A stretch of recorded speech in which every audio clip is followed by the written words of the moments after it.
നമ്മൾ കേൾക്കുന്നത് ഒരു ചെറിയ വിഷയമാണ്, എന്നാൽ വളരെ പ്രധാനപ്പെട്ടതാണ്. നമ്മളുടെ ജീവിതത്തിൻ്റെ തടസ്സങ്ങൾ മാറാൻ നമ്മൾ എന്ത് ചെയ്താൽ മതി?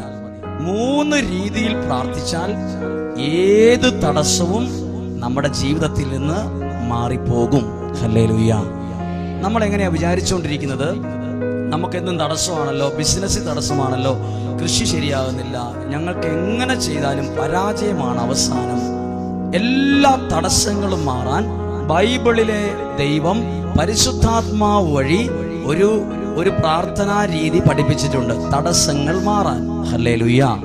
അതാണ് ജോഷുവയുടെ പുസ്തകത്തിൽ 5-ാം അധ്യായം 3-ാം അധ്യായം മുതൽ തടസ്സങ്ങൾ മാറ്റുന്ന ദൈവത്തിന്റെ രീതിയാണ്. നമ്മുടെ ദൈവം നമ്മുടെ തടസ്സങ്ങളെ കുറച്ചുകൂടെ ഉറപ്പിക്കുന്ന ദൈവമല്ല, തടസ്സങ്ങളെ മാറ്റി തന്ന് നമ്മളെ കൈക്ക് പിടിച്ച് ഉയർത്തുന്ന ദൈവമാണ്. ഹല്ലേലൂയ.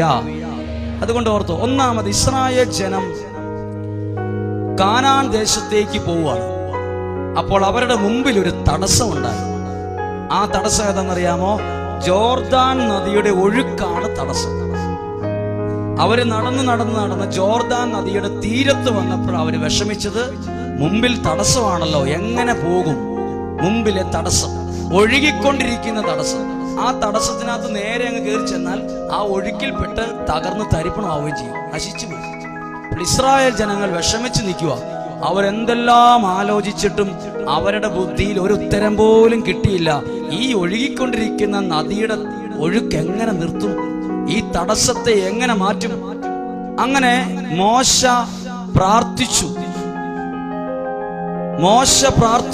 പ്രാർത്ഥിച്ചപ്പോൾ ഒരു വഴി ദൈവം തുറന്നു. പുരോഹിതന്മാരെ കൊണ്ടുവരാൻ പറഞ്ഞു.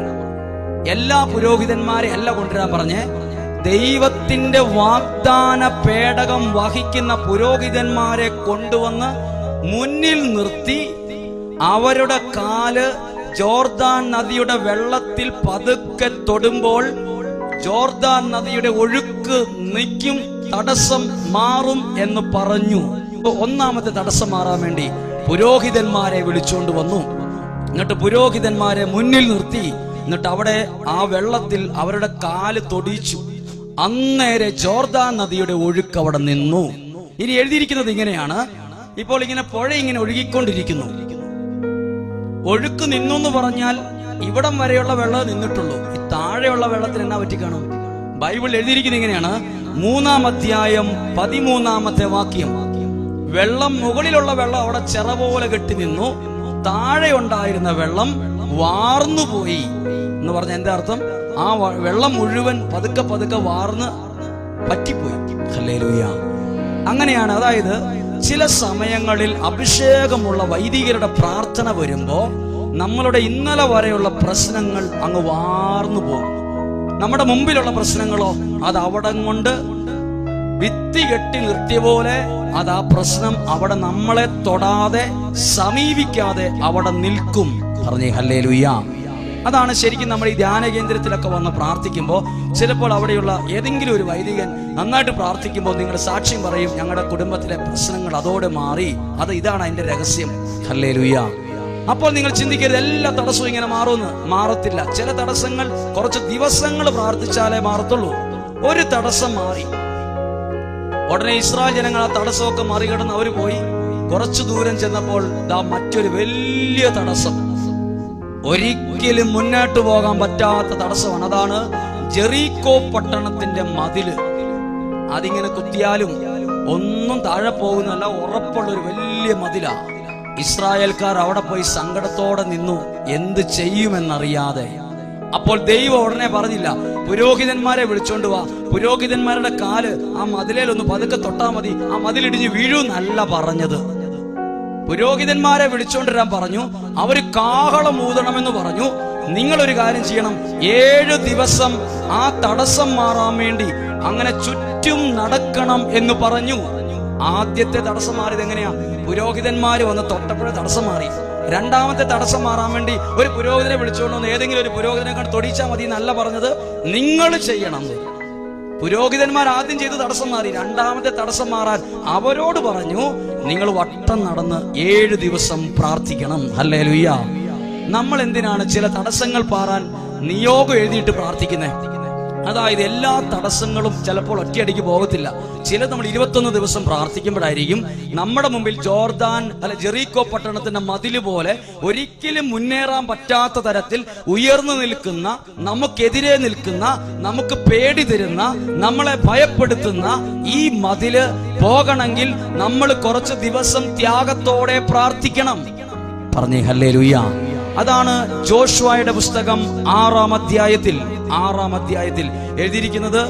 ജോഷുവ ഈ വിവരം ബൈബിളിൽ രേഖപ്പെടുത്തിയിരിക്കുന്നത് അവർ 7 ദിവസം പ്രാർത്ഥിച്ചു. 7ാമത്തെ ദിവസം പ്രാർത്ഥിച്ചപ്പോൾ അവരാരും ഉന്തിത്തള്ളിയല്ല, ആ മതില് മുഴുവൻ ഇടിഞ്ഞ് നിലത്തേക്ക് അങ്ങ് ഇരുന്നു പോയി. ഹല്ലേലൂയ. ആ പ്രശ്നം എങ്ങനെയാ മാറിയത്? അവര് പ്രാർത്ഥിച്ചപ്പോൾ. ഇനി 3ാമത്തെ തടസ്സം, കുറച്ചുകൂടെ ദൂരം അവർ ചെന്നപ്പോഴാണ് ആയി പട്ടണം യുദ്ധത്തിന് വരുന്നത്.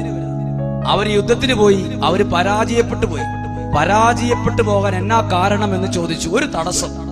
ഇനി നിങ്ങളുടെ ആരുടെയും ജീവിതത്തിൽ വിജയത്തിന് തടസ്സമുണ്ട്, വിജയത്തിന് തടസ്സമായി നിൽക്കുന്നവരുണ്ടെങ്കിൽ ഓർത്തോ, അന്നേരം എന്താ പറഞ്ഞറിയോ? ദൈവത്തിന്റെ വാക്കിതാണ്, നിങ്ങളിൽ ആരോ പാപത്തിലാണെന്ന് പറഞ്ഞു. അപ്പോൾ പാപത്തിലുള്ള ആളെ കണ്ടുപിടിച്ചു. ആഖാൻ എന്ന ആളാണ്. ബൈബിളിൽ എഴുതിയിരിക്കുന്ന സമയക്കുറവുള്ളത് പറയുന്നില്ല. ആഖാൻ തന്റെ പാപം മുഴുവൻ ഏറ്റുപറഞ്ഞ് അതിന് പരിഹാരം ചെയ്തപ്പോഴാണ് 3ാമത്തെ തടസ്സം വ്യക്തിയിൽ നിന്ന് മാറി. ബൈബിളിലെ 3 തരത്തിലുള്ള തടസ്സങ്ങൾ 3 രീതിയിൽ പ്രാർത്ഥിച്ചപ്പോൾ അത് മാറി. ഹല്ലേലൂയ. ഓർക്കെ പറഞ്ഞേ ഹല്ലേലൂയ. കരങ്ങൾ ഉയർത്തി പറഞ്ഞേ ഹല്ലേലൂയ, ഹല്ലേലൂയ.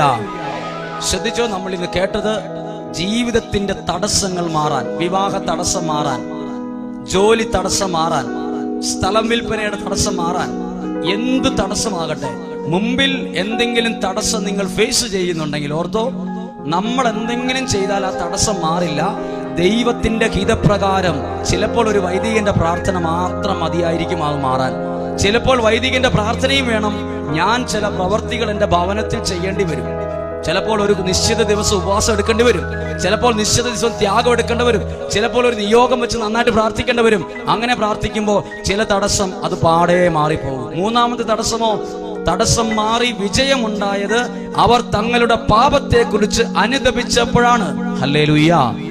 പല തടസ്സങ്ങളും മാറാത്തതിന്റെ കാരണം നമ്മൾ ആ പോകേണ്ട വഴി കൂടെ അല്ല പോയിക്കൊണ്ടിരിക്കുന്നത്.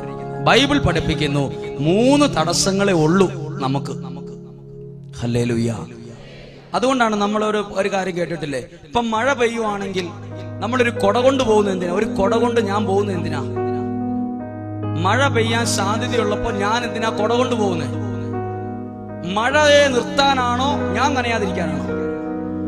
നമ്മളാരും കൊടയെടുത്തോണ്ട് നടക്കുന്നത് മഴയെ നിർത്താനല്ല, മഴ പെയ്താലും ഈ ഞാൻ നനയാതിരിക്കാൻ, എനിക്ക് ചൂടാനാണ്. ഇതുപോലെ നമ്മുടെ പ്രാർത്ഥന, അതായത് ഞാൻ പ്രാർത്ഥിക്കുന്നത് പ്രശ്നങ്ങളെ ഇല്ലാതാക്കാനല്ല, പ്രശ്നങ്ങൾ ഉണ്ടെങ്കിലും അതെന്നെ തൊടാതിരിക്കാനാണ്. ഹല്ലേലൂയ. ബൈക്ക് ഓടിച്ചുകൊണ്ട് പോകുന്നയാൾ എന്തിനാണ് ഹെൽമറ്റ് വെക്കുന്നത്? അപകടം ഒഴിവാക്കാനല്ല, അപകടം വന്നാലും എന്റെ തലയ്ക്ക് പരിക്ക് പറ്റാതിരിക്കാനാണ്. ഹല്ലേലൂയ. ഞാൻ എന്തിനാ ദൈവത്തെ വിളിക്കുന്നത്? ഒരു പ്രശ്നവും വരാതിരിക്കാനല്ല, പ്രശ്നം വന്നാലും എനിക്കത് പരിക്കുണ്ടാക്കാതിരിക്കാൻ. ഹല്ലേലൂയ. ഉറക്കെ പറഞ്ഞേ ഹല്ലേലൂയ. മഴ പെയ്യുമ്പോൾ ബൈക്കിൽ പോകുന്ന ആളുകൾ മഴക്കോട്ടിട്ടിട്ടാ പോകുന്നത്.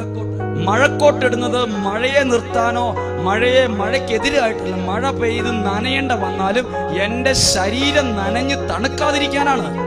നമ്മൾ എന്തിനാണ് കോട ഇറങ്ങുന്നത്? നല്ല തണുപ്പുള്ള സമയത്ത് നല്ല തണുപ്പിന്റെ ഒരു സ്ഥലത്ത് ഡ്രസ്സ് ഇടുന്നത് തണുപ്പിനെ മാറ്റാനുള്ള, തണുപ്പ് വന്നാൽ എനിക്ക് ചൂട് കിട്ടാനാണ്, എനിക്ക് ആ തണുപ്പിൽ നിന്നൊരു സംരക്ഷണം കിട്ടുക.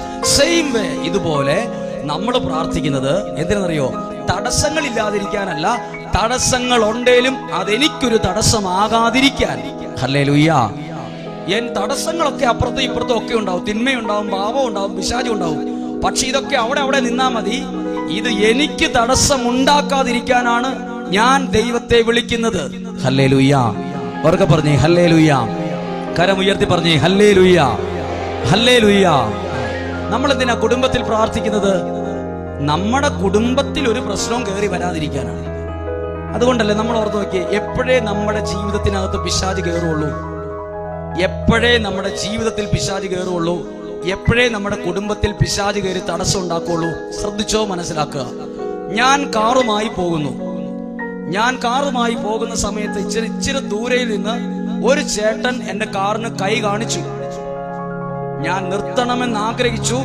പക്ഷെ അടുത്തെത്തിയപ്പോൾ എനിക്ക് തോന്നി നിർത്തണ്ടെന്ന് തോന്നി. കാറിൽ ഞാൻ മാത്രമേ ഉണ്ടായിരുന്നുള്ളൂ. ബാക്കി 3-4 പേർക്ക് ഇരിക്കാനുള്ള സൗകര്യം വെറുതെ കിടക്കുവാണ്. ഞാൻ വണ്ടി നിർത്താതെ ഈ വ്യക്തി അകത്ത് കയറാൻ പറ്റൂല്ലയോ? ഞാൻ വണ്ടി നിർത്തി ഡോറ് തുറന്നു കൊടുക്കുവാണെങ്കിൽ ആ കൈ നീട്ടി ആൾ അകത്ത് കയറും. അല്ലാതെ ഞാൻ നിർത്താതെ പോയാലോ?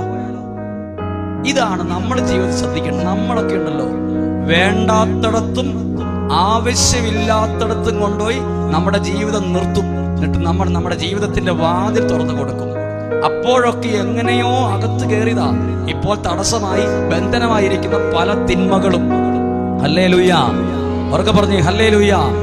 എന്റെ ജീവിതത്തെ ദൈവത്തിന് ഇഷ്ടമില്ലാത്ത ഒരിടത്തും കൊണ്ടുപോയി നിർത്തിയിടരുത്. നിർത്തിയിടേണ്ട ഒരു സ്ഥലം ദൈവസന്നിധിയാണ്.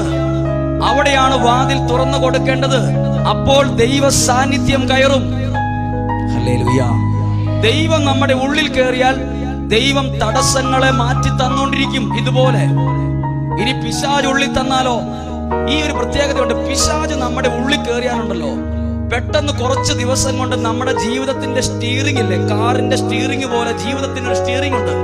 അത് നമ്മളെ മാറ്റിയിട്ട് അവൻ അവിടെ കയറിയിരുന്ന് ഇവൻ തിരിക്കാൻ തുടങ്ങും. തകർച്ചയിലേക്കും നഷ്ടത്തിലേക്കും കടബാധ്യതയിലേക്കും രോഗത്തിലേക്കും. ഇവൻ തിരിക്കുന്നത് രക്ഷയിലേക്കല്ല, തകർച്ചയിലേക്ക് തിരിക്കും. ജീവിതത്തെ എവിടെയും കൊണ്ടുപോയി നിർത്തരുത്.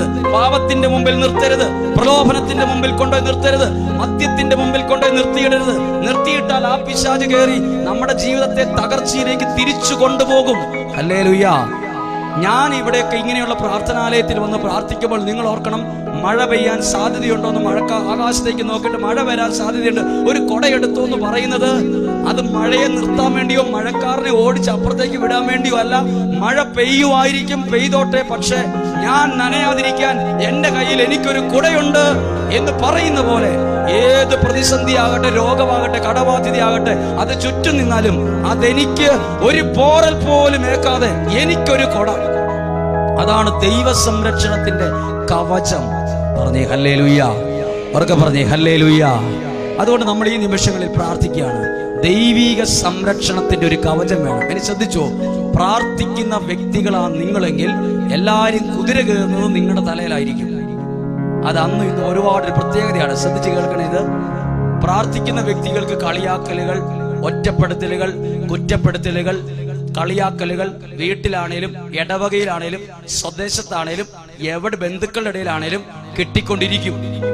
കൃപയുള്ളവനെ കുത്തിക്കൊല്ലണമെന്നാണ് പലരുടെയും ഒരു ആഗ്രഹം. കൃപയുള്ളവനെ വെറുതെ വിട്ടിട്ട് കുത്തിക്കൊല്ലണം, അവരെ കളിയാക്കി കൊല്ലും. ബൈബിളിൽ അങ്ങനെ ഒരു വചനം ഞാൻ കണ്ടു. സാവൂൾ എന്ന് പറയുന്ന ആളാണ്. സാവൂള് നല്ല ഒരു മനുഷ്യനായിരുന്നു, പക്ഷെ ജീവിതം വേണ്ടാത്തടത്ത് കൊണ്ട് നിർത്തി. വാതിൽ തുറന്നു കൊടുത്തു, പിശാച് അകത്ത് കയറി. അപ്പോൾ പിശാച് അകത്ത് കയറിയപ്പോൾ ഈ സാവൂള് കിടന്ന് വിലപി ഭയങ്കര അസ്വസ്ഥത ഉണ്ടായപ്പോൾ മറ്റു കൂടെ ഉണ്ടായിരുന്നവർ പറഞ്ഞു, ഇവിടെ ഒരു ചെറുപ്പക്കാരനുണ്ട് ദാവീദ്, അവൻ വന്ന് നിങ്ങളുടെ കൊട്ടാരത്തിലിരുന്ന് കിന്നരം വായിക്കുവാണെങ്കിൽ നിങ്ങളുടെ ഉള്ളിൽ നിന്ന് പിശാച് പോകുമെന്ന് പറഞ്ഞു. അങ്ങനെ ദാവീദിനെ തെരഞ്ഞു പിടിച്ച് കൊട്ടാരത്തിൽ കൊണ്ടുവന്ന് ദാവീദ് സാവൂളിന്റെ അടുത്തിരുന്ന് കിന്നരം വായിക്കുമ്പോഴൊക്കെ സാവൂളിന്റെ ഉള്ളിൽ നിന്ന് പിശാച് ഇറങ്ങി ഓടും. അപ്പോൾ സാവൂളിന് നല്ല ആശ്വാസം കിട്ടുമായിരുന്നു, നല്ല ബലം കിട്ടുമായിരുന്നു. കുറച്ചു കഴിഞ്ഞപ്പോ ബൈബിൾ എഴുതി വെച്ചിരിക്കുകയാണ്, സാവൂൾ ദാവീദിനെ കൊല്ലാൻ വേണ്ടി കുന്തമെറിഞ്ഞു. 1 അല്ല 2 അല്ല 3 പ്രാവശ്യം. എന്റെ ചോദ്യം സാവൂളിനോടാണ്, എന്തിനാ സാവൂളെ പാവപ്പെട്ട കൃപയുള്ള ദാവീദിനെ കൊല്ലാൻ വേണ്ടി കുന്തമെറിഞ്ഞത്? പ്രിയപ്പെട്ട ശ്രദ്ധിച്ച്, അന്നും ഇന്ന് സെയിമാണ്. കൃപയുള്ളവനെ എറിയും, കൃപയുള്ളവനെ കല്ലെടുത്തെറിയും, കളിയാക്കും, ഒറ്റപ്പെടുത്തും. നീ കാരണമെന്ന് പറയും. അത് ഏറ്റെടുത്തോ. കൃപയുള്ളവനെ മനുഷ്യരെറിഞ്ഞാലും ദൈവം ഉയർത്തും. പറഞ്ഞേ ഹല്ലേലൂയ. കൃപയുള്ളവനെ മനുഷ്യനെറിയും. ഇവൻ വലിയ പ്രാർത്ഥനക്കാരൻ, ഇവൻ പ്രാർത്ഥന കൊണ്ട് ജീവിക്കുന്നവനാണ്, പ്രാർത്ഥനയുടെ വലിയ ആളാണ് ഇവന്ന് പറയും. നമ്മളെ കൊറ്റപ്പെടുത്തും. മനുഷ്യൻ എറിഞ്ഞാലും ദൈവം നമ്മളെ ഉയർത്തും. പറഞ്ഞേ ഹല്ലേലൂയ, ഉറക്കെ പറഞ്ഞേ ഹല്ലേലൂയ. അതുകൊണ്ടാണ് ഞാൻ ശരിക്കും മുമ്പേ ഒരു പാട്ടിന്റെ ഒരു ചെറിയ വരികൾ പാടിയത്. എന്നെ അറിയുന്നവനല്ല, എന്നെ നന്നായി അറിയുന്നവൻ. ഹല്ലേലൂയ. എന്നെ അറിയുന്നവർ ഇഷ്ടം പോലെയുണ്ട് ഇവിടെ. എന്നെ അറിയുന്നവരല്ല, പക്ഷെ എന്നെ നന്നായി അറിയുന്ന ആരും ഇതിനകത്തില്ല. അങ്ങനെ ഒരാൾ ഇതേ ഉള്ളൂ, ഈശോ. 5 വർഷമായി എൻ്റെ പാട്ടുകാരനായിട്ട് ബിജു ഉണ്ട്. ബിജുവിന് എന്നെ അറിയാം, പക്ഷെ നന്നായിട്ട് അറിയത്തില്ല. എല്ലാവർക്കും എന്നെ അറിയാം, എന്നെ നന്നായിട്ട് അറിയില്ല. എന്നെ നന്നായി അറിയുന്നവൻ ആര്?